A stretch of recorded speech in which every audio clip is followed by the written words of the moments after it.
गेल्या 4 दिवसांपासून मी स्वतःवर किती नियंत्रण ठेवले आहे हे फक्त मलाच माहीत आहे. पण आता मी आणखी थांबू शकत नाही. सुशांतच्या स्पर्शाने माहीच्या अंगावर काटा आला. ती हळूच मागे वळली आणि तिने सुशांतच्या गळ्याभोवती हात टाकले. सुशांतने तिला स्वतःकडे ओढले आणि तिच्या डोळ्यात पाहत एक खोडकर हास्य करत म्हणाला, "तयार व्हा, माही मॅडम. कारण आज मी तुम्हाला इतकं प्रेम आणि इतका आराम देईन की तुम्ही माझ्याजवळ परत याचना कराल की मला अजून हवं आहे. आजची रात्र फक्त तुझी आणि माझी आहे." सुशांतचे हे स्पष्ट आणि रोमॅन्टिक बोलणे ऐकून माहीचा चेहरा लाजेने लाल झाला. तिने सुशांतच्या छातीत डोके लपवले. पण सुशांतने तिची हनुवटी धरून तिचा चेहरा वर उचलला. त्यांच्या डोळ्यात दडलेल्या वेदनांमुळे माही आतून वितळत होती. सुशांतने तिला आपल्या बाहुपाशात उचलून घेतले आणि हळुवारपणे पलंगावर झोपवले. खोलीतील मंद प्रकाश, बाहेर पडणारा बर्फ आणि माहीच्या हुंदक्यांच्या आवाजात सुशांतने माहीला प्रत्येक पडद्यापासून मुक्त केले. तिचे ओठ आपल्या पकडीत घेतले आणि आपले ओठ तिच्या संपूर्ण माही देखील अनियंत्रित होत चालली होती. तिच्या संपूर्ण शरीरातून एक विचित्र कंप वाहत होता. मग सुशांतने तिला आपल्या जवळ घेतले. आज मल्होत्रा निवासस्थानातील आलिशान खोली फुलांच्या सुगंधाने भरून गेली होती. खोलीतील प्रत्येक वस्तू व्यवस्थित आणि नीटनेटकी मांडलेली होती. लाल साडी नेसून आणि पदर घेऊन माही सुशांतची वाट पाहत पलंगावर बसली होती. नेहा, जी घराची मोलकरीण होती, तिने तिला थोड्या वेळापूर्वीच तिथे सोडले होते. माहीचे सासरे जिवंत होते, पण तिच्या सासूचे काही काळापूर्वीच निधन झाले होते. सुशांतला बहीण नव्हती, त्यामुळे घरात फक्त त्याची वृद्ध आजी, सावित्रीजी होत्या. त्यांच्या आग्रहावरून हे लग्न झाले होते. माहीने हळूच आपल्या लाल दुपट्ट्याचा पदर उचलला आणि खोलीचे निरीक्षण करू लागली. सजावट आणि मांडणी पाहून तिच्या लक्षात आले की खोलीचा मालक एक शिस्तप्रिय आणि सभ्य माणूस होता. संपूर्ण खोली ताज्या लाल गुलाबांनी सजलेली होती. माही जास्त वेळ बसून असल्यामुळे तिची पाठ ताठ होऊ लागली. तिने घड्याळाकडे एक नजर टाकली, जिथे रात्रीचे 12 वाजले होते. ती थकल्यामुळे उशीला टेकून होती. ते पूर्णपणे अरेंज मॅरेज होते. माहीने सुशांतचा फक्त एक फोटो पाहिला होता आणि तिला त्याच्याबद्दल काहीच माहीत नव्हतं. तिच्या भावाने जिथं सांगितलं तिथं तिने डोळे लावून लग्न केले. हाच विचार करत ती झोपी गेली. थोड्या वेळाने जेव्हा माही जागी झाली तेव्हा खोली तशीच होती. रात्रीचे 2 वाजले होते. माहीला अस्वस्थ वाटू लागले आणि डोळ्यात पाणी आले. तिला समजत नव्हते की असे का होत आहे. कपडे बदलावे की तिथेच बसून राहावे हे तिला ठरवता येत नव्हते. ती याच द्विधा मनस्थितीत असताना दरवाजा उघडला आणि सुशांत आत आला. माहीच्या हृदयाची धडधड वाढली. ती सावधपणे उठून बसली आणि आपला पदर नीट केला. सोनेरी शेरवानी घातलेला, व्यवस्थित विंचरलेले केस आणि चेहऱ्यावर गंभीर भाव असलेला सुशांत तिच्या दिशेने आला. भीतीने माहीने मान खाली घातली. "अजून झोपली नाहीस का?" सुशांतने थंड, भावनाशून्य स्वरात विचारले. मी तुमची वाट बघत होते." जणू काही चूक त्याचीच आहे अशा थाटात माही हळू आवाजात म्हणाली. केसावरून हात फिरवत सुशांतने टोमणा मारला. "कोणी तुला सांगितलं होतं का माझी वाट बघायला?" माहीच्या डोळ्यात पाणी तरळले. सुशांतच्या शब्दांनी तिला अपमानित झाल्यासारखे वाटले. सुशांतने आपली शेरवानी काढून सोफ्यावर फेकली आणि म्हणाला, "तू काय विचार करत होतीस?" "मी खोलीत येऊन प्रेमाने तुझा पदर उचलेल, तुझ्या सौंदर्याची प्रशंसा करेल. जर तू अजूनही याचीच अपेक्षा करत असशील तर तुझे भ्रम दूर कर." माहीला रडू कोसळले. पहिल्याच रात्री आपला नवरा आपला असा अपमान करेल अशी तिने कधी कल्पनाही केली नव्हती. सुशांत तिच्या समोर सोफ्यावर बसला आणि म्हणाला, "माही, मी फक्त माझ्या आजीच्या दबावाखाली लग्न केले. नाहीतर तुला माझी पत्नी बनवण्याची माझी अजिबात इच्छा नव्हती. म्हणून आजपासून तुझ्या मर्यादा ठरव. जर तुला या खोलीत राहायचं असेल तर तुला माझ्या इच्छेनुसारच राहावं लागेल. आणि खबरदार, या खोलीत बोललेली कोणतीही गोष्ट खोलीबाहेर गेली तर." यावेळी त्याचा स्वर थोडा सौम्य होता. माहीने घाबरून होकारार्थी मान हलवली. "उठ आणि कपडे बदल."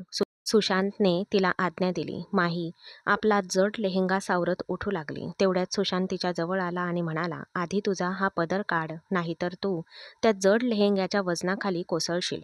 जर तुला हे उदात्त कार्य माझ्या स्वतःच्या हातांनी करून घ्यायचं असेल तर ठीक आहे." हसत सुशांतने तिचा पदर उचलला आणि तो क्षणभर थांबला.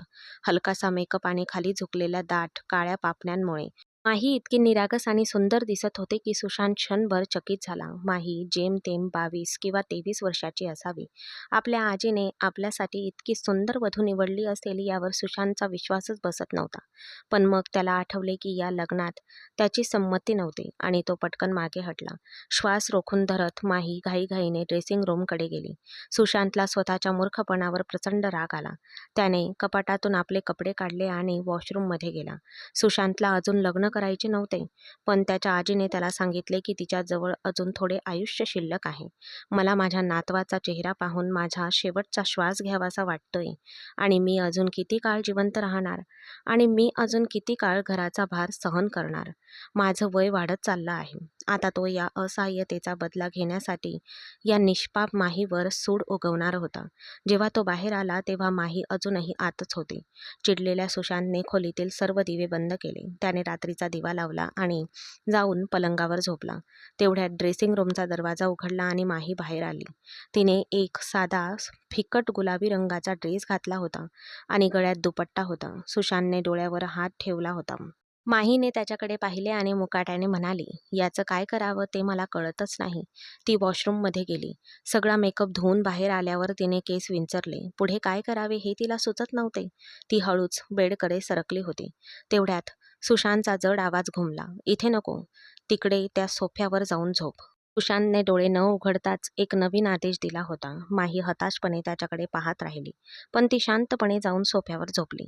तिने डोळे मिटलेच होते. तेवढ्यात एक जड उशी उडून तिच्या चेहऱ्यावर आदळली. माहीने घाईघाईने उशी बाजूला केली आणि रागाने बेडकडे पाहिले, जिथे सुशांत पाय पसरवून आरामात झोपला होता. माहीला खूप राग आला होता, पण ती अजूनही आपल्या जागीच होती. हे पाहून गप्प राहणेच तिला योग्य वाटले. तिने तीच उशी डोक्याखाली घेतली आणि कुशी बदलली. तिच्या डोळ्यात अश्रू दाटून आले. पहिल्याच रात्री आपला इतका अपमान करणारा जोडीदार मिळेल याची तिने स्वप्नातही कल्पना केली नव्हती. रडत रडत आणि अनेक गोष्टींचा विचार करत ती झोपी गेली होती. सकाळी सुशांत उठला. तो उठून बसला आणि सर्वात आधी त्याने सोफ्यावर झोपलेल्या मुलीला पाहिले, जी आता त्याची पत्नी झाली होती. सकाळी सकाळी आपल्या खोलीतील हा नवीन बदल पाहून त्याचा मूड खराब झाला. त्याने रागाने पांघरून झटकले आणि तो उठला. लग्नाचे दुःख होते की संपत्तीचा अभिमान माहीत नाही, पण त्याची पावले आपोआप थांबली आणि सोफ्याच्या दिशेने सरकली. तो हळूच तिच्या जवळ गेला आणि तिच्या चेहऱ्याकडे एकटक पाहत तिच्या शेजारी बसला. झोपलेली माही एखाद्या निरागस बाहुलीसारखी दिसत होती. सुशांतच्या मनाने कबूल केले की ती खरंच खूप सुंदर होती. तो स्वतःशीच हळू आवाजात म्हणाला, जर आजीने हे लग्न माझ्यावर लादलं नसतं तर तू माझी आवडती पत्नी असती. पण खरं तर तुझा नवरा खूप गर्विष्ठ आहे. त्याच्या मनाविरुद्ध घडलेला कोणताही निर्णय तो सहन करत नाही. आज तुझ्यामुळे माझ्या आजीने मला जबरदस्ती केली, एक प्रकारे शिक्षाच दिली. तू तिच्या एका दूरच्या नातेवाईकाची अनाथ मुलगी होतीस आणि ती त्या नात्याशी इतकी जोडली गेली होती की तिने स्वतःच्या नातवाला बळीचा बकरा बनवले. पण माझ्याकडून कोणत्याही दयाळूपणाची अपेक्षा करू नकोस. सुशांतने हात पुढे करून माहीच्या चेहऱ्यावरून केस बाजूला केले. ती झोपेत किंचित हसली, पण तिचे डोळे बंदच होते. तिचा तेजस्वी चेहरा पाहून सुशांतला त्याच्या आजीचे शब्द आठवले, सुशांत, लग्नात प्रचंड शक्ती असते. एक दिवस तू स्वतः माझ्या समोर बसशील आणि या मुलीवरचे तुझे प्रेम व्यक्त करशील आणि माझे आभार मानशील. त्यावेळी तो रागाने उत्तर देऊन निघून गेला होता. पण आता त्याला वाटत होते की प्रेम लग्नानंतर आपोआप जन्माला येऊ शकते. त्यांच्या लग्नात ते करण्याची ताकद असेल किंवा नसेल, पण लग्नात संघर्ष निर्माण करण्याची क्षमता नक्कीच आहे. तिच्या झोपेची दया घेऊन सुशांतने आपला हात मागे घेतला. उठून ड्रेसिंग रूममध्ये गेला. तो वॉशरूममधून बाहेर आला तेव्हा माही अजूनही झोपलेली होती. सुशांतने जवळची एक उशी तिच्या चेहऱ्यावर फेकली. माही घाबरून जागी झाली. सुशांतला तिथे तयार उभं असलेलं पाहताच तिच्या कपाळावरची आठी लगेच नाहीशी झाली. उठ, हे तुझ्या भावाचं घर नाही, जिथे तू गाढव घोडे विकून दुपारपर्यंत झोपणार आहेस. हे माझं घर आहे आणि तुला इथे उशिरापर्यंत झोपण्याची अजिबात परवानगी नाही. तुला माझ्या इच्छेनुसारच जागावं लागेल. आरशात पाहून केस विंचरताना सुशांत म्हणाला. माहीने डोळ्यात पाणी आणून त्याच्याकडे पाहिले, जो कालपासून तिचा अपमान करत होता. एका प्रेमळ शब्दाची गोष्ट सोडाच त्याने तिच्याकडे प्रेमाने साधा कटाक्षही टाकला नव्हता. तिने घड्याळाकडे पाहिले. सकाळचे 7 वाजले होते आणि तो तिला उशिरापर्यंत झोपल्याबद्दल टोचून बोलत होता. आता तुला धक्का बसलाय का? उठ आणि तयार हो, आपल्याला नाश्त्यासाठी बाहेर जायचंय. सुशांत आरशातून तिच्याकडे पाहत म्हणाला. माहीने डोळ्यातले पाणी पुसले, उठली, कपाटातून आपला ड्रेस घेतला आणि वॉशरूममध्ये गेली. सुशांतने परफ्यूम फवारला, पलंगावर बसला आणि तिच्या बाहेर येण्याची वाट पाहत मोबाईल फोन वापरू लागला. थोड्याच वेळात ती बाहेर आली. एक चमकदार लाल आणि मरून रंगाचा शिफॉनचा फ्रॉक. ती तिच्या फ्रॉकमध्ये खूपच गोंडस दिसत होती. तिचे ओले केस कमरेपर्यंत पसरलेले होते आणि तिचा दुपट्टा खांद्यावर व्यवस्थित घेतलेला होता. तिचा निरागस चेहरा उदास होता आणि रडल्यामुळे तिचे डोळे लाल झाले होते. सुशांत थंड नजरेने तिच्याकडे पाहत होता. माही आरशासमोर उभी राहिली आणि आपले केस सावरू लागली. तिने पुढचे केस पिनमध्ये सेट केले आणि मागचे मोकळे सोडले. सुशांतच्या नजरेची उष्णता तिला जाणवत होती, ज्यामुळे तिला अधिकच अस्वस्थ वाटत होते. माहीला सुशांतच्या डोळ्यातील आग स्पष्टपणे जाणवत होती. तरीही तिने शांत दिसण्याचा पुरेपूर प्रयत्न केला. मात्र सुशांतच्या उपस्थितीचा दबाव इतका होता की माहीचे हात किंचित थरथरत होते. आरशासमोर उभी राहून तिने डोळ्यांना हलकासा मस्कारा लावला आणि ओठांना गडद चॉकलेटी रंगाची लिपस्टिक लावली. तिच्या दुधासारख्या पांढऱ्या रंगावर ती गडद चॉकलेटी रंगाची छटा म्हणजे एक प्रकारची आपत्तीच होती. ती तिचे सौंदर्य अधिकच वाढवत होती. मग ती सोफ्यावर बसली आणि आपल्या सँडलच्या पट्ट्या बांधू लागली. तिने आपला दुपट्टा डोक्यावरून व्यवस्थित घेतला आणि आता सुशांतला जायला कसे सांगावे हे तिला सुचत नव्हते. तिने हिम्मत करून वर पाहिले, जिथे सुशांत सोफ्यावर पसरून पडला होता, मुद्दाम मोबाईलमध्ये मग्न असण्याचा बहाणा करत. "आपण जायचं का?" माहीच्या ओठातून एक हळूवार कुजबुज बाहेर पडली. "नाही म्हणालीस का?" सुशांतने फोनवरून नजर न हटवता गंभीर चेहऱ्याने विचारले. "बाहेर नाश्त्यासाठी." माहीने पापण्या मिटवत पुन्हा म्हटले. "नाही, आत्ता नाही. आमच्या घरी इतक्या लवकर कोणी नाश्त्यासाठी बसत नाहीत. सगळेजण आरामात 8 वाजल्यानंतरच उठतात. त्यामुळे शांत बस. तुला बाहेर जायची इतकी घाई का आहे?" तो निरुत्साहाने म्हणाला आणि पुन्हा फोनमध्ये व्यस्त झाला. माहीने आश्चर्य आणि रागाच्या मिश्र भावनेने त्याच्याकडे पाहिले. जो माणूस काही मिनिटापूर्वीच तिला आळशी आणि उशिरा झोपणारी म्हणाला होता, तोच आता म्हणत होता की खूप लवकर आहे. सुशांतचे दुपट्टी वागणे तिला आतून जाळत होते. आता ती हे सहन करू शकत नव्हती. तिला ते सहन होतच नव्हते. "तू हे सगळं माझ्यासोबत मुद्दाम करत आहेस, नाही का?" माहीने सुशांतच्या डोळ्यात थेट बघत अचानक विचारले. "मी काय करतोय?" सुशांतने पटकन आपला फोन बंद केला आणि सोफ्यावरून उठून तिच्या अगदी जवळ उभा राहिला. माहीने उत्तर देण्याचा प्रयत्न केला, पण डोळ्यात दाटून आलेल्या अश्रूंनी तिचा कंठ दाटून आला. हातांनी चेहरा झाकून ती हुंदके देत होती, पण एक शब्दही बोलू शकली नाही. "सकाळच्या वेळी काय नाटक करतेस?" सुशांतने वैतागून आपला मोबाईल बेडवर फेकला. त्याचा तो आवाज ऐकून माहीला शहारा आला. सुशांत पुढे सरकला आणि त्याने तिचा हात पकडून झटका दिला. त्याने तिला स्वतःकडे ओढले. आता माहीच्या डोळ्यात भीती आणि असहाय्यता स्पष्ट दिसत होती. "सांग, मी तुझ्या आयुष्यात असा कोणता डोंगर तोडला आहे की हे अश्रू वाहत आहेत?" त्याने माहीच्या मनगटावरील आपली पकड घट्ट केली. "सोड, मला दुखतंय." आपला हात सोडवण्याचा प्रयत्न करत माही दबक्या आवाजात ओरडली. "माही, मी हे नातं माझ्या मर्जीने निवडलेलं नाही आणि हे मी तुला स्पष्टपणे सांगितलं आहे. हे लग्न माझ्यासाठी फक्त एक जबाबदारी आहे, जी मी पार पाडत आहे." त्याने माहीचा दुसरा हातही पकडला. "मग मी तुला कधी म्हटले की हे लग्न करून मी खूप आनंदी आहे म्हणून? मलाही या घराची सून व्हायची इच्छा नव्हती." माही डोळे मिटून थरथरत्या आवाजात म्हणाली. "मग आता तुला काय हवंय? की मी तुला माझ्या पापण्यांवर ठेवलं पाहिजे?" सुशांतने उपहासात्मक हसून तिच्या चेहऱ्याजवळ झुकत विचारले. "मी तसं नाही म्हणाले. मला फक्त एवढंच हवंय की तू मला एका माणसासारखी वागणूक द्यावीस. काल रात्रीपासून तू माझा अपमान करत आहेस." माहीच्या डोळ्यात पाणी आले आणि तिच्या गोऱ्या गालांवरून अश्रू ओघळू लागले. तिचे चॉकलेट लिपस्टिक लावलेले ओठ खूप थरथरत होते. क्षणभर सुशांतचे डोळे देखील पाणावले. तिच्या निरागस चेहऱ्यावरची उदासी पाहून त्याला काहीतरी जाणवले, पण त्याने पटकन आपल्या भावनांवर नियंत्रण मिळवले. "लक्षात ठेव, हा काही रोमॅन्टिक सिनेमा नाही की मी तुझे हे नखरे सहन करेन. तुझ्या मर्यादा आणि सीमा लक्षात ठेव." त्याने माहीला एक झटक्याने सोडून दिले. माही अडखळली आणि सोफ्याच्या कडेला जाऊन पडली. सुशांत तिच्याकडे थंड, निर्जीव नजरेने पाहत खोलीतून बाहेर गेला. माही सोफ्यावर कोसळली आणि हातावरील व्रणांना पाहत मनसोक्त रडली. तिच्या लग्नाच्या रात्रीची सकाळ इतकी कटू असेल या विचाराने ती खूप दुःखी झाली होती. सुशांत खाली पोहोचताच त्याच्या लक्षात आले की हॉलमध्ये शांतता आहे. घरातील वडीलधारी मंडळी अजूनही आपापल्या खोल्यांमध्ये होती.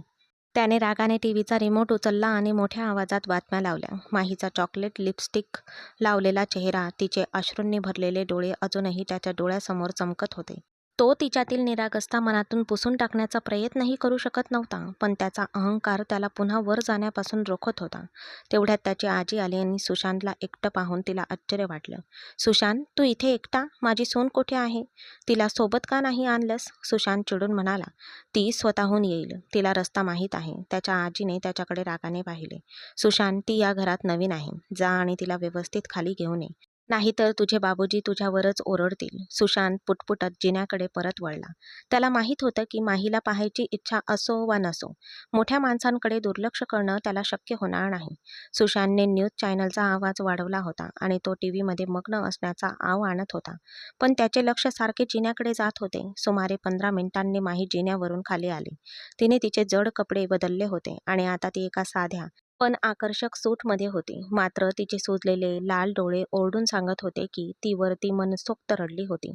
सुशांतने तिच्याकडे एक नजर टाकली, पण लगेचच जणू काही परिणाम झाला नाही अशा आविर्भावात त्याने आपला चेहरा पुन्हा टीव्हीकडे वळवला. माही हळूहळू हॉलमध्ये गेली, जिथे सुशांतचे वडील, त्याचे बाबूजी बसले होते. माही खाली वाकली.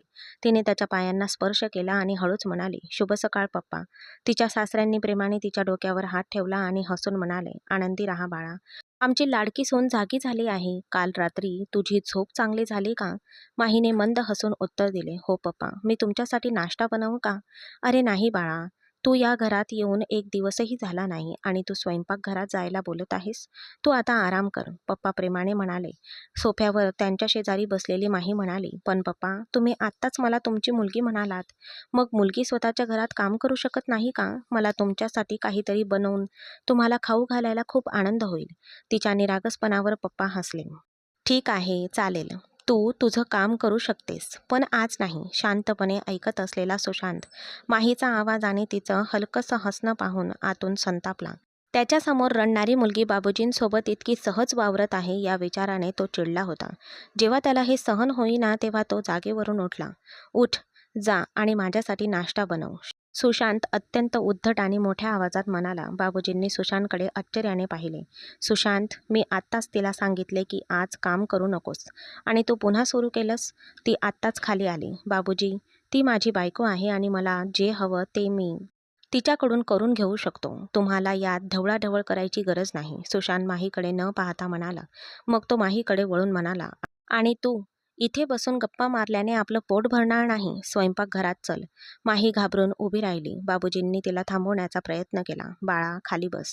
त्याचं डोकं फिरलंय, पण सुशांतने वेळ न घालवता पुढे होऊन माहीचा हात पकडला. ऐकलं नाहीस का? माझ्यासोबत चल. तो जवळजवळ माहीला ओढतच स्वयंपाकघराकडे घेऊन गेला. बाबूजी हताशपणे पाहत होते, कारण त्यांना माहीत होते की जर ते आणखी भांडले तर सुशांतचा राग आणखी वाढेल. स्वयंपाकघरात पोहोचल्यावर सुशांतने तिचा हात सोडला. नाश्ता बनव, अगदी माझ्या आवडीचा, असं म्हणून तो डायनिंग टेबलजवळ एक खुर्ची ओढून बसला आणि आपल्या भेदक नजरेने माहीच्या प्रत्येक हालचालीवर नजर ठेवून होता. माहीने डोळ्यात पाणी आणून सुशांतकडे एक नजर टाकली. मग फ्रीजमधून पीठ काढून ते मळायला सुरुवात केली. ती आतून थरथरत होती, पण शांतपणे आपलं काम करत राहिली. तिने सुशांतसाठी एक गरमागरम पराठा बनवला आणि त्याच्या समोर ठेवला. सुशांतने एक घास घेतला आणि तो खाऊ लागला. माहीने तिच्या सासऱ्यांना, म्हणजेच तिच्या पप्पांसाठी नाश्ता बनवायचं ठरवलं. पप्पांना नाश्ता देऊन ती हॉलमध्ये परत आली. तेव्हा सुशांत अजूनही तिथेच बसला होता. माही शांतपणे पुन्हा काउंटर साफ करायला लागली. तिला वाटले की सुशांतचा नाश्ता झाल्यावर ती स्वतः काहीतरी खाईन. अचानक सुशांतचा आवाज घुमला. हे काय आहे? पराठा असा बनवतात का? यावेळी त्याच्या आवाजात राग कमी आणि विचित्र कठोरपणा होता. माही पटकन वळली. काय झालं? नीट बनला नाही का? तिला भीती वाटत होती की अजून काहीतरी गोंधळ होईल. इथे ये, इथे बस. सुशांतने त्याच्या शेजारच्या खुर्चीकडे बोट दाखवला. हृदयाची धडधड वाढलेली माही त्याच्या शेजारी बसली. सुशांतने हाताने एक घास घेतला आणि अचानक तो माहीच्या तोंडाकडे नेला. माहीचे डोळे मोठे झाले. सुशांत काय करत आहे हे तिला कळत नाही. खाऊन बघ पराठा, असा असतो का? सुशांतने जवळजवळ जबरदस्तीनेच तिच्या तोंडात एक घास घातला. माहीने तो हळूच चावला आणि म्हणाली, हा ठीक आहे. तुम्हाला आवडला नाही का? सुशांतने तोच अर्धा घास स्वतः खाल्ला. माही गप्प झाली. आता तुझी शिक्षा ही आहे की तू हा पराठा माझ्यासमोर बसून संपवशील. सुशांतने ताट तिच्याकडे सरकवले. माही काहीही न बोलता गप्पपणे खाऊ लागली. तिला वाटले की कदाचित सुशांतला तो खरंच आवडला नसेल. माहीने शेवटचा घास खाताच सुशांत जागेवरून उठला आणि तिच्या कानाजवळ वाकून अगदी हळू आवाजात म्हणाला, मी सकाळी फक्त एकच पराठा खातो, पण तू मुद्दाम 2 बनवलेस. पुढच्या वेळी मला काय आणि किती आवडतं ते लक्षात ठेव. तुला धडा शिकवण्यासाठीच मी ते खाऊ घातलं. असं म्हणून तो एक तिरकस हास्य करत स्वयंपाकघरातून निघून गेला. माही आश्चर्याने त्याच्या पाठीकडे बघत राहिली. सुशांत तिची चेष्टा करत होता की न कळतपणे तिची काळजी घेत होता हे तिला कळत नव्हते. पण काहीही असो, सुशांतच्या त्या एका घासाने माहीच्या मनात भीती आणि एक विचित्र अस्वस्थता निर्माण केली होती. माहीने रागाने सुशांतच्या पाठीकडे पाहिले आणि मग स्वयंपाकघरातील सामान कपाटात व्यवस्थित लावू लागली. ती स्वतःशीच पुटपुटली, विचित्र माणूस. त्याला माझी काळजी आहे हे तो थेट सांगू शकला असता. मला नेहमी ओरडण्याची काय गरज आहे? आवरून ती हॉलमध्ये आली आणि उरलेला दिवस तिच्या पप्पांशी बोलण्यात घालवला. रात्रीची वेळ होती, पण सुशांत कुठेही दिसत नव्हता. पप्पांचे जेवण आधीच आटोपले होते आणि ते त्यांच्या खोलीत झोपायला गेले होते.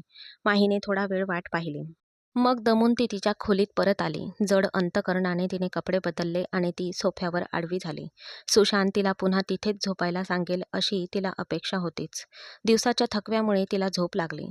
थोडाच वेळ झाला होता तेव्हा झोपेत असलेल्या माहीच्या लक्षात आले की तिच्या चेहऱ्यावर कुणाच्या तरी श्वासाची उष्णता जाणवली. तिने घाबरून डोळे उघडले. सुशांत तिच्या समोर तिच्या चेहऱ्याच्या अगदी जवळ झुकून उभा होता. माहीला जागे झालेले पाहून तो दचकून मागे सरकला. त्याच्या डोळ्यात किती भीती आणि आश्चर्य स्पष्ट दिसत होते. मी तुला किती वेळेपासून उठवण्याचा प्रयत्न करत आहे. इतका वेळ कोण झोपतं? उठ, मला खूप भूक लागली आहे. माझ्यासाठी जेवण आण. चोरी पकडली जाण्याच्या भीतीने सुशांतने रागाचा आव आणला.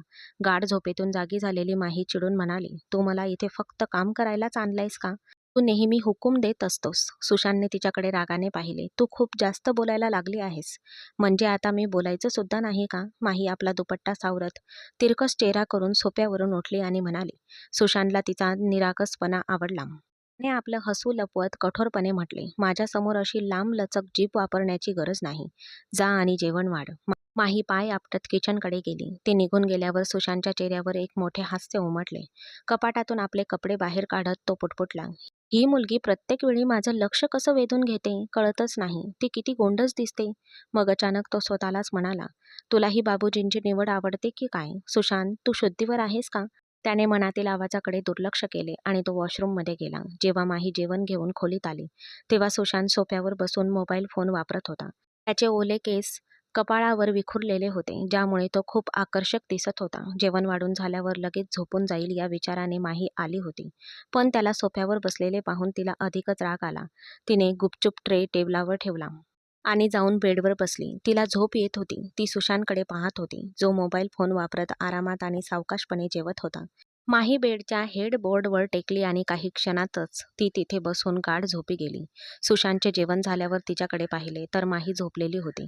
तो तिच्या जवळ गेला आणि तिला इतक्या निरागसपणे झोपलेले पाहून त्याच्या ओठांवर हसू आले.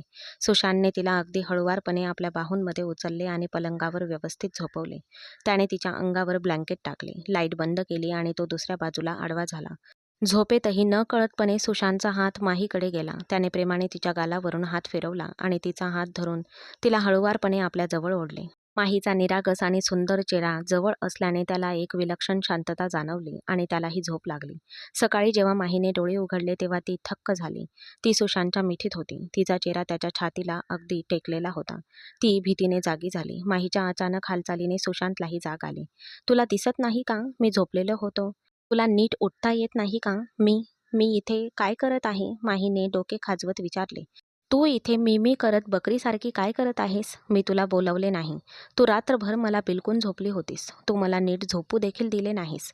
सुशांतने पांघरुणाने चेहरा झाकत खोटे सांगितले. माहीचा चेहरा लाजेने लाल झाला. झोपेत आपण असे कसे करू शकतो असा तिला प्रश्न पडला. काहीही न बोलता ती पटकन वॉशरूमच्या दिशेने धावली. सुशांतने कुशी बदलली आणि हसत त्याने पुन्हा डोळे मिटले. नाश्त्यानंतर सगळे हॉलमध्ये बसले होते.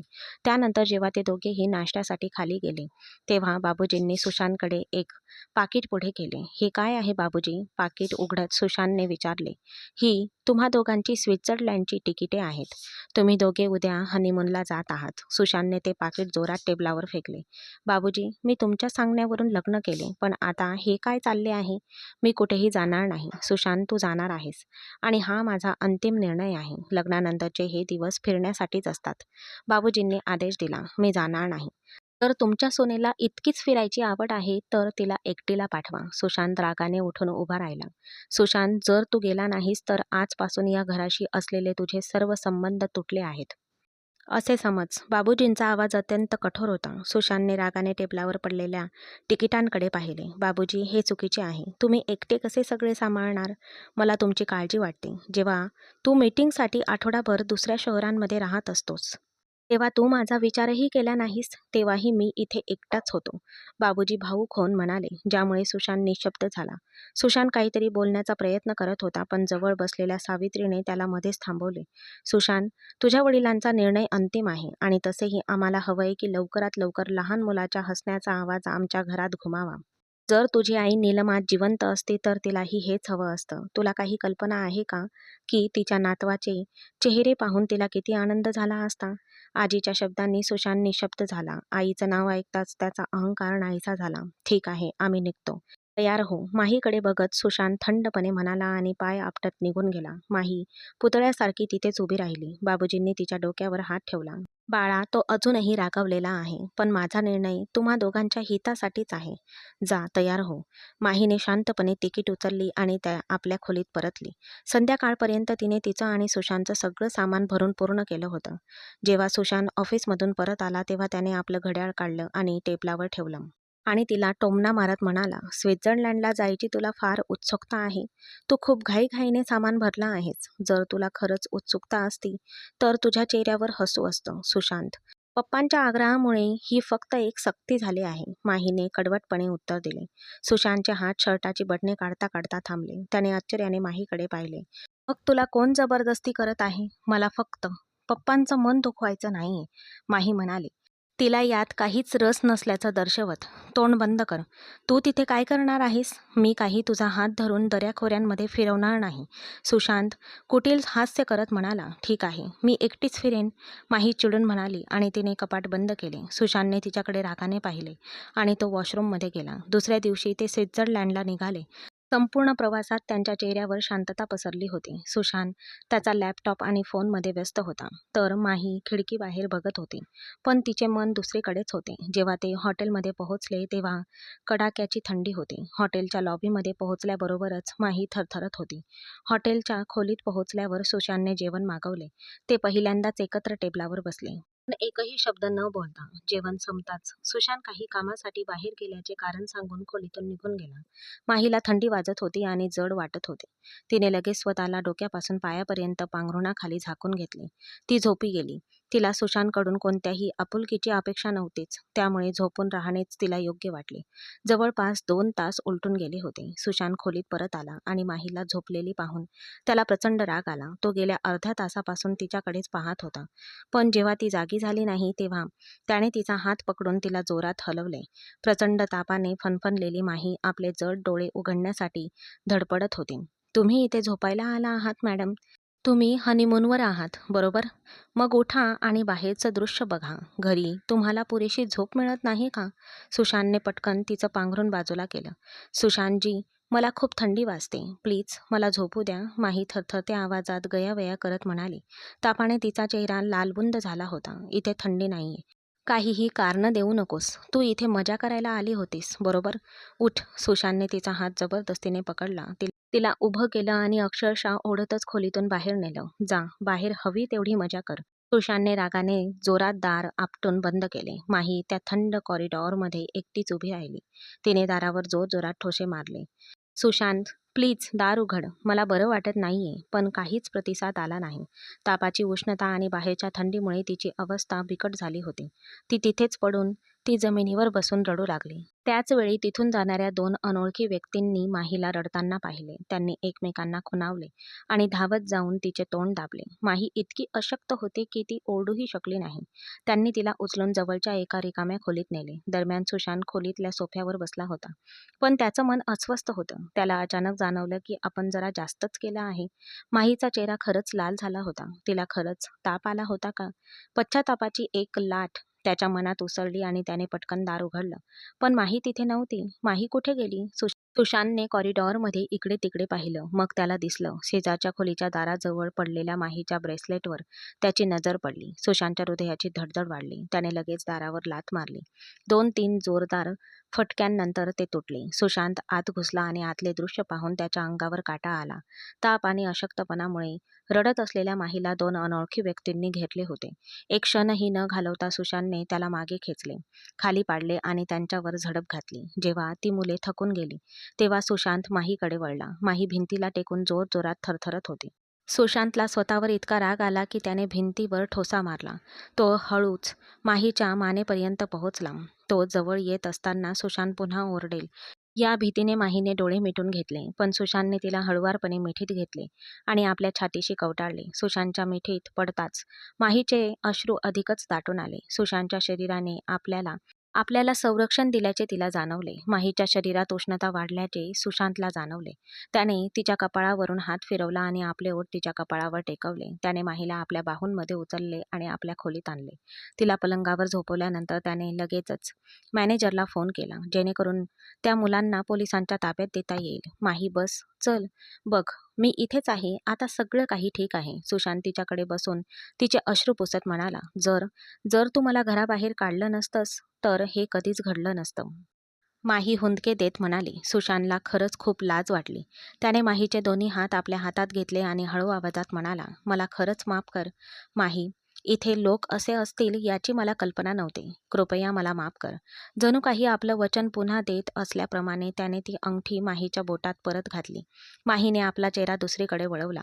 तिला त्याला इतक्या सहजपणे माफ करायचं नव्हतं. सुशांत हळू आवाजात म्हणाला. सुशांतने तिचा चेहरा आपल्याकडे वळवण्याचा प्रयत्न केला. पण माहीने त्याचा हात झटकून दूर केला. सुशांत हरला नाही. त्याने माहीच्या कपाळावरून केस बाजूला सारले आणि तिच्या दोन्ही गालांवर चुंबन घेण्यासाठी खाली वाकला. माझ्याशी बोलू नकोस. मला झोपू दे. माझी तब्येत बरी नाही. माही थंडपणे म्हणाली. तिची अवस्था पाहून सुशांत मागे सरकला. तुला राग येण्याचा हक्क आहे. पण आधी हे औषध घे. सुशांतने तिला औषध दिले. माही त्याच्याकडे एकटक पाहत राहिली आणि काहीही न बोलता औषध घेतले. सुशांतला माहीचा हा रागवलेला चेहरा गोंडस वाटला.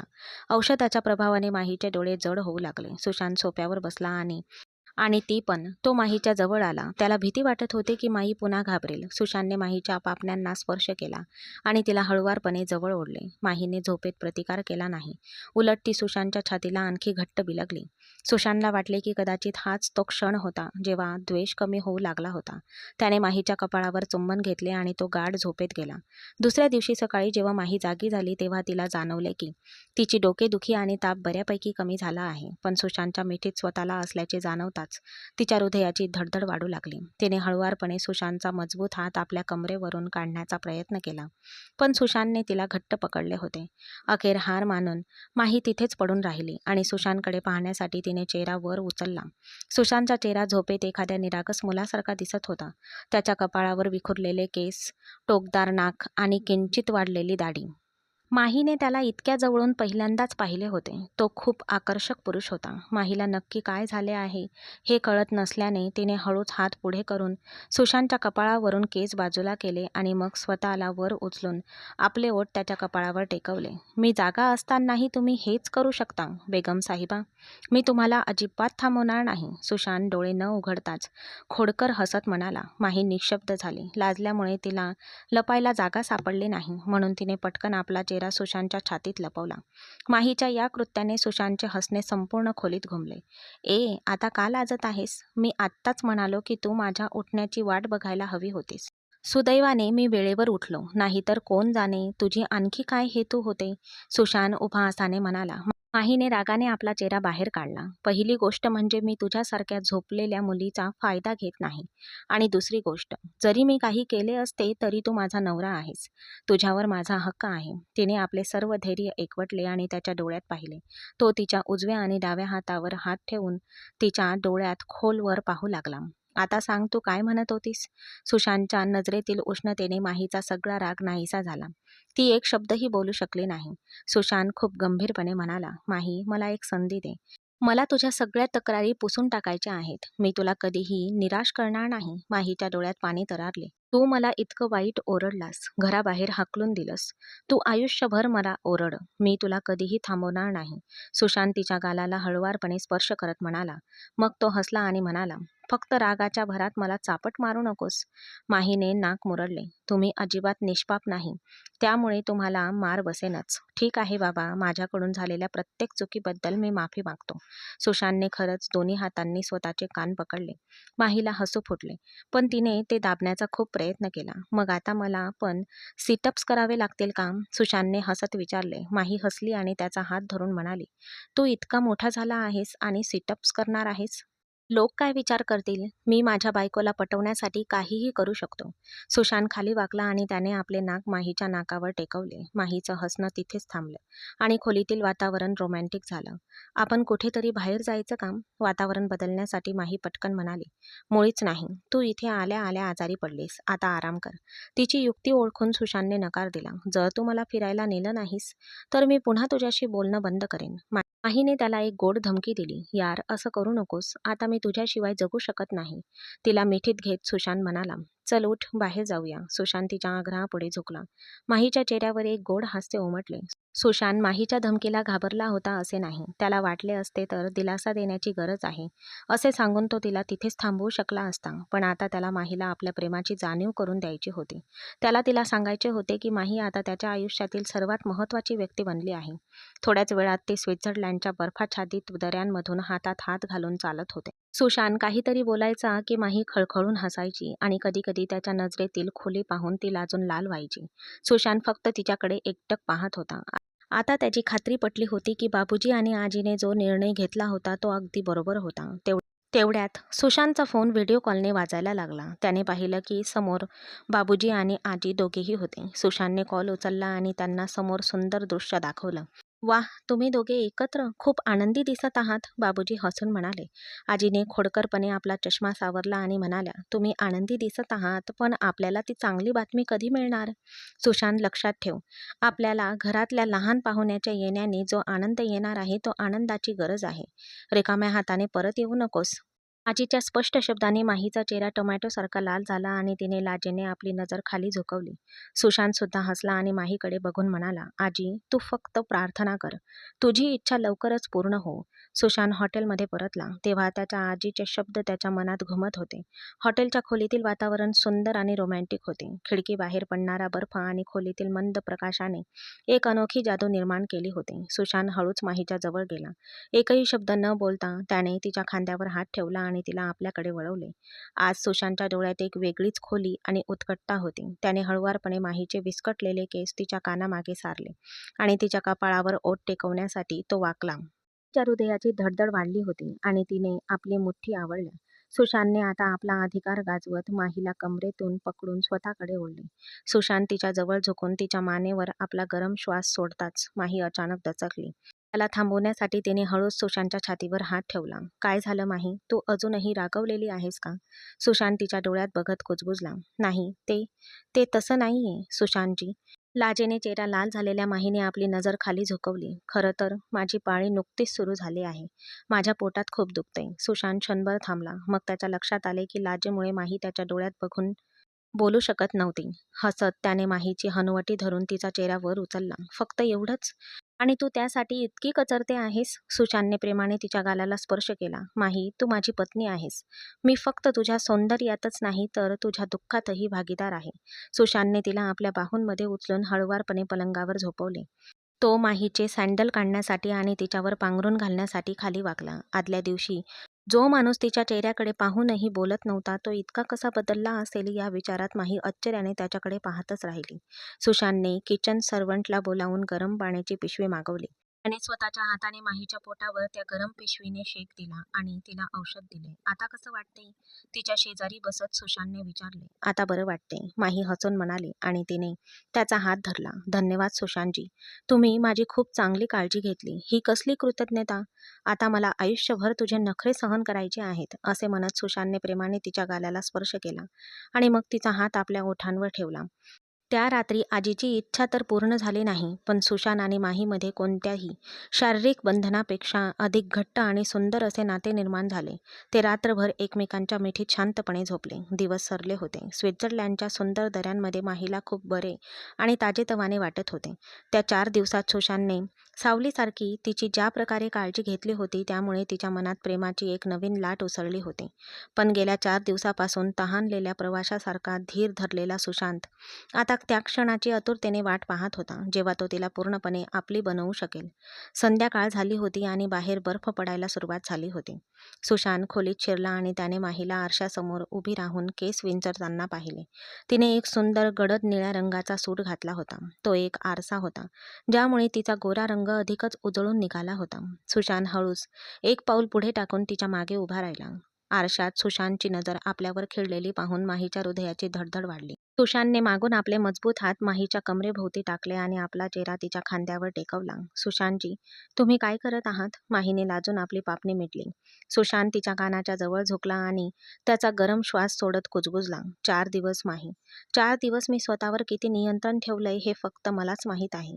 पण आता मी आणखी थांबू शकत नाही. सुशांतच्या स्पर्शाने माहीच्या अंगावर काटा आला. ती हळूच मागे वळली आणि तिने सुशांतच्या गळ्याभोवती हात टाकले. सुशांतने तिला स्वतःकडे ओढले आणि तिच्या डोळ्यात पाहत एक खोडकर हास्य करत म्हणाला, तयार व्हा माही साहेबा, कारण आज मी तुम्हाला इतकं प्रेम आणि इतका आराम देईन की तुम्हाला अजून हवं आहे म्हणून तुम्ही वारंवार माझ्याकडे विनवणी कराल. आजची रात्र फक्त तुमची आणि माझी आहे. सुशांतचे प्रांजळ आणि प्रेमळ शब्द ऐकून माहीचा चेहरा लाजेने लाल झाला. तिने आपला चेहरा सुशांतच्या छातीत लपवला. पण सुशांतने तिची हनुवटी धरून तिचा चेहरा वर उचलला. त्याच्या नजरेत दडलेली उत्कटता माहीला स्वतःमध्ये विरघळत होती. सुशांतने तिला आपल्या मिठीत घेतले आणि तिला हळुवारपणे पलंगावर झोपवले. खोलीतील मंद प्रकाश आणि बाहेर पडणाऱ्या बर्फवृष्टीच्या आवाजात माहीच्या हुंदक्यांच्या दरम्यान सुशांतने माहीला पूर्णपणे पडद्यातून मुक्त केले आणि तिचे ओठ आपल्या पकडीत घेऊन तिला अस्वस्थ केले. माही आता नियंत्रणाबाहेर जात होती. तिच्या संपूर्ण शरीरातून एक विचित्र शिरशिरी वाहत होती. मग सुशांतने तिच्या ब्लाऊजची नॉड उघडली आणि त्याने तिला प्रेमाच्या अशा शांत आणि गहनतेत बुडवून टाकले की ती जगातील इतर सर्व काही विसरून गेली. रात्रीच्या प्रेमाच्या आगीत सुशांतचा जुना गर्व पूर्णपणे राखेत बदलला होता. आता फक्त त्यांचे अतूट आणि आध्यात्मिक प्रेम उरले होते. स्वित्झर्लंडमधील त्या जादुई रात्रीने सुशांत आणि माही यांच्यातील प्रत्येक भिंत कायमची पाडून टाकली होती. सुशांतच्या स्पष्ट शब्दांनी आणि अथांग प्रेमाने माहीच्या मनातील प्रत्येक भीती नाहीशी केली होती. आता त्यांच्यात कोणताही संकोच किंवा जुना गर्व उरला नव्हता. काही आठवड्यानंतर ते दोघे त्यांच्या घरी परतले. त्यांनी घरात पाऊल टाकताच सावित्री आजी आणि बाबूजींनी आरती करून त्यांचे भव्य स्वागत केले. सुशांत आता पूर्वीसारखा कठोर आणि उदासीन राहिला नव्हता. तो अनेकदा सर्वांसमोर माहीचा हात धरायचा किंवा तिच्याकडे प्रेमळ नजरेने पाहायचा, ज्यामुळे माही लाजून लाल व्हायची. सुशांतमधील त्या बदलामुळे बाबूजी खूप समाधानी होते. जवळपास 2 महिने उलटून गेले होते. एके सकाळी माहीला अचानक चक्कर येऊ लागली आणि ती खूप अस्वस्थ झाली. खूप अनुभवी असलेल्या सावित्री आजींना माहीचा चेहरा पाहताच कळले की त्यांच्या घरी आनंदाचे आगमन होणार आहे. त्या दुपारी जेव्हा सुशांत ऑफिसमधून परत आला तेव्हा त्याने पाहिले की माही खोलीत पलंगावर झोपली होती आणि आजी तिच्या बाजूला बसून तिच्या डोक्यावरून हात फिरवत होत्या.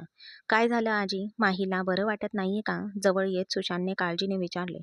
हसून आजीने सुशांतचा हात माहीच्या हातात ठेवला आणि म्हणाल्या, सुशांत, तिची तब्येत बरी नाहीये असं अजिबात नाहीये. खरं तर या घराला लवकरच एक वारस मिळणार आहे. अभिनंदन बाळा, तू बाबा होणार आहेस. जणू काही सुशांतच्या कानात मध विरघळला होता. त्याने आश्चर्याने आणि आनंदाने माहीकडे पाहिले, जिच्या डोळ्यात आनंद अश्रू होते. कोणताही विचार न करता सुशांतने सर्वांसमोर माहीच्या कपाळावर चुंबन घेतले आणि तिला मिठी मारली. जेव्हा बाबूजींनी ही बातमी ऐकली तेव्हा त्यांचे डोळे आनंदाने भरून आले. त्यांनी घरभर मिठाई वाटली आणि म्हणाले, आज माझा निर्णय पूर्णपणे यशस्वी ठरला. माझ्या सुनेने हे घर आनंदाने भरून टाकलं. त्या रात्री जेव्हा सुशांत आणि माही त्यांच्या खोलीत एकटे होते तेव्हा सुशांतने माहीला आपल्या मिठीत घेतले. त्याने माहीच्या कानात खोडकरपणे कुजबुजले, माही, मी तुला सांगितलं होतं की माझं प्रेम इतकं धुंद करणारं असेल की तुला ते आणखी हवं असेल. बघ, आता आपल्या अथांग प्रेमाचं प्रतीक या जगात येणार आहे. माही हसली आणि तिने सुशांतच्या रुंद छातीवर डोके टेकवले. सुशांत आणि माहीची प्रेमकथा आता एका नव्या आणि सुंदर वळणावर पोहोचली होती. जे द्वेष, भीती आणि सक्ती म्हणून सुरू झाले होते ते आता जगातील सर्वात सुंदर आणि परिपूर्ण नाते बनले होते. सुशांत आणि माहीची प्रेमकथा एका नव्या आणि सुंदर वळणावर येऊन पोहोचली होती. मित्रांनो, मला आशा आहे की तुम्हाला सुशांत आणि माहीची ही संपूर्ण कथा आवडली असेल. जर तुम्हाला हा व्हिडिओ आवडला असेल तर कृपया लाईक करा आणि तुमच्या मित्रांसोबत शेअर देखील करा. अशाच आणखी रंजक आणि भावनिक कथांसाठी आमच्या चॅनलला नक्कीच सबस्क्राईब करा आणि हो, नोटिफिकेशन बेल नक्की दाबा.